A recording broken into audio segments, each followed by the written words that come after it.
Yo, what's going on, guys? It's your boy Chuck the Cyber Cock. And today we're gonna be discussing Krillin. People like to underestimate Krillin. They say he's fodder, that he's nothing, that he's the weakest fighter, that he ain't shit, right?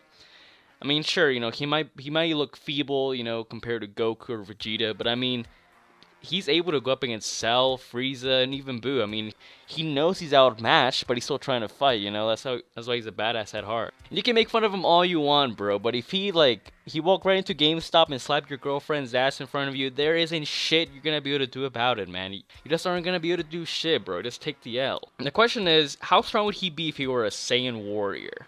Now, we're not gonna be just discussing, how his power level would be, or what Zenkais he would have obtained, but also what quality, what kind of Saiyan would he be? Would he be one of the lower class Saiyans like Goku, or would he be like an elite like Vegeta? Well, let's find out. Hold on to your dicks. So first off, we're gonna be breaking down power levels. Now before people say, but Chuck, power levels are bullshit. Alright, relax, TFS fanboy. We can use power levels, okay? It's never been stated that they're bullshit, that they're meaningless, right? The main reason Toriyama didn't want to put power levels was because he felt they spoiled the fight, because, whoever had the higher power level would win, right? It's not because, they were bullshit. So people need to get that in mind. But power levels can be used, especially when these are official, these aren't speculation, these are from the data books, the manga, stuff like that. And also, they're pretty good, So we need power levels to determine a Zenkai Boost. Now, if you go and you look at the Daizenshu, Vegeta's power level grew from, 18,000 to 24,000 after he got his first Zenkai. And, and then he grew again to 30,000 after, he got beaten down by Zarbon. And, then it went on from there, right? His power level increased by about 1.3 times. So the minimal Zenkai Boost is 1.3 times. Now, what about the maximum? Well, this is a very good question. You need to look at the Zenkai Boost that Goku got after Vegeta shit on his body. Now, his power level grew from 90,000 to 3 million. And the reason it grew this big was because of Akira Toriyama shit writing. But anyways, so that's about a 33 times difference. Now, if we can calculate how strong Krillin would have gotten from these Zenkais who would have been a Saiyan, then the possibilities are endless. Now, this is where it gets crazy. So now we're going to skip the Saiyan Saga because it's not really that important. But Krillin would have at least gone 2 Zenkais. The first time after he got defeated by Nappa, and then the second time after he and Gohan and Goku, they all got shit on by Vegeta, right? Whatever. And his power level at that time was about 1700. And then when you look at Daizenshu 7, his power level was 13,000 after Guru unlocked his potential. And then another guide implies that his power level was 75,000 after he fought Frieza. How strong would he be with a Zenkai Boost? Now, if we look at the largest Zenkai Boost that Goku got, then he would have easily gone stronger than Goku or Vegeta. Don't believe me? Watch this. His power level was 13,000. You give him a 33 times Zenkai Boost, his power level would have been 429,000, which means he would have been pretty close to being as strong as First Form Frieza, which means he would have been stronger than the Ginyu Force. He would have effortlessly shit on them, casually, no difficulty. He would have been stronger than Vegeta or, Goku with Kaioken, easily. But now, what if he would have gotten his second Zenkai Boost, when Frieza literally pegged him? He literally fucking rotted him right in the chest with his horns. You saw that shit, bro. He just fucking rammed him, right? You multiply 429,000 by 33 times, his power level would have been 14 million, right? Which means he would have been stronger than Goku after receiving his Zenkai Boost. He would have been stronger than first, third, or suppressed final form Frieza. And he would have easily been stronger than base Goku or Vegeta. So, right there, you see that Krillin, even though he got the shit beaten out of him, his Zenkais would have given him a huge advantage. It would have been, the battle would have been over. Definitely. But now, let's say, what if Goku or Gohan or Piccolo died, right? What would Krillin do in this situation? Turn Super Saiyan, obviously. So now, we use his, base power level of 14 million.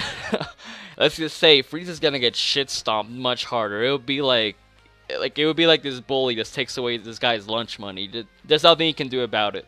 So 14 million by 50 times, which is the official Super Saiyan multiplier, you would have a whopping 700 million power level, which means that Krillin would have been almost 6 times stronger than final form Frieza 100%. Just think about that shit.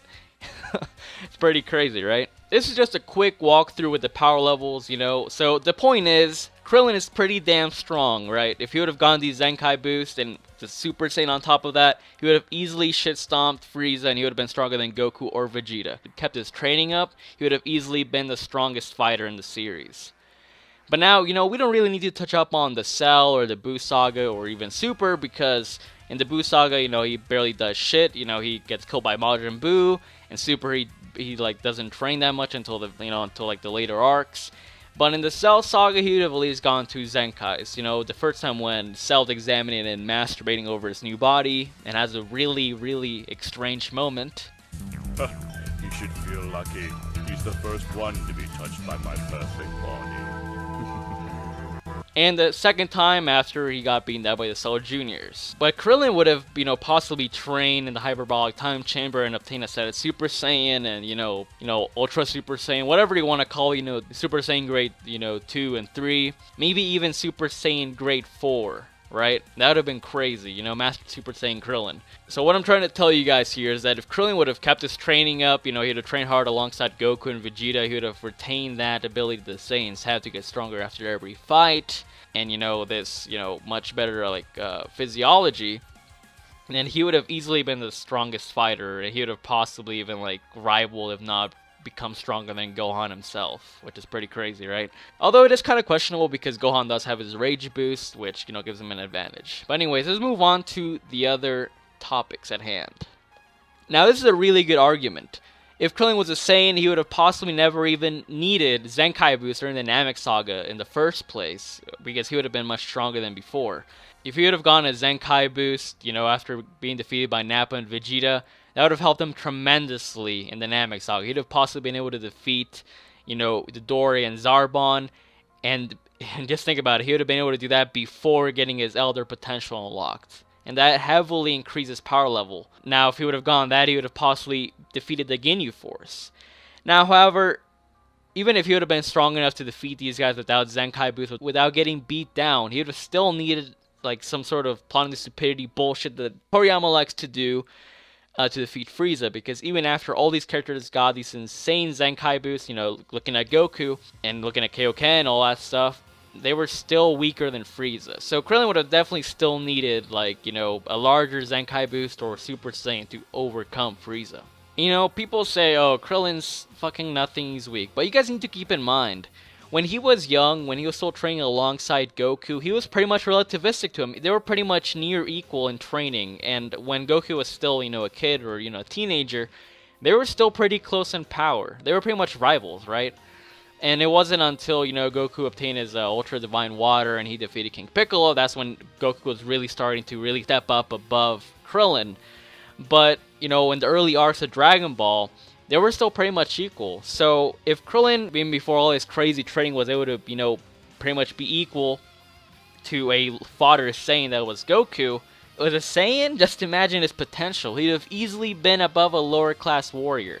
Because, I mean, think about it this way. Raditz was pretty much a fodder Saiyan, right? His power level was, like, at the very minimum, 1,000. That was still higher than King Piccolo or Goku and Piccolo Jr. after they trained for many, many years. Raditz was even stronger than Master Roshi when he busted a moon. So even a fodder Saiyan like Raditz was still higher than a Moonbuster, right? And if we look at a fodder human with a power level of 5, they aren't even bullet level. Yet Krillin, with all this training, was able to basically be equal to a fodder Saiyan, right? And as I said, a fodder Saiyan is even that much stronger than any human. Now, before we get into how strong Krillin would be, you know, in terms of destructive capability, we need to talk about, you know, how would Krillin fare in the long run, right? So he'd have possibly gone a lot stronger due to these Zenkais, and if he would have kept up his training, he would have possibly been like the strongest Z fighter, if not pretty much, you know, relativistic to Goku. But later down the line, you know, he would have let the peas get into his head, as he did in Dragon Ball Super and the Boost Saga, in which he basically neglected training because he was raising his family, right? Because, you know, he banged 18, they shit out Maron, and, you know, he became a cop that gets fucking grazed by bullets. Amazing writing, Toriyama. But his potential and his power level would have, you know, decreased over time, but he would have, even while rusty, he would have still been a really strong fighter. The question is, how strong would he be with destructive capability? Well, if you analyze in the early arcs, his power level was 1700 and whatnot, he would have easily been beyond moon level, right? And he was actually stronger than Piccolo was when he busted the moon casually, which would place him at a small planet level. But, at the very minimum, and during the Ginyu Saga, he would have definitely been a planet buster. And people be like, what? Krillin? But he's weak as shit. He is definitely planet level. There's actually a guy that says that the minimum power level to destroy a planet, which would actually be larger than the Earth, because the Earth is referred to as a small planet in the Dragonball series. So I guess you could say like an average-sized planet, which is larger than the Earth, would require a power level of 10,000. And Krillin's power level was 13,000 when he obtained his Elder Kai potential. And if he would have, gotten those 2 Zenkais as a Saiyan, he would have easily been a Starbuster by the time he went up against Frieza, which is pretty crazy, right? And I just imagine later down the line in the Cell arcs, after he trained for many years alongside Goku and the others, give him some hyperbolic time chamber like training boost, maybe Super Saiyan 2, all these advanced Super Saiyan grades, he would have easily been a solar system buster by the end of that. Krillin would have been much more insanely stronger if he were a Saiyan. So just think about it, right? Stop underestimating this guy, alright? He's a fucking beast when it comes down to it. Thank you very much for watching. I appreciate your attention. Thank you for Seth for, letting me host this special episode. And, subscribe to this channel, if you want to see more amazing debunks, some power scaling, all this shit's going to go down later this month. It's going to be amazing. So smash that like button, smash that bell button if you want to be notified when fire is uploaded.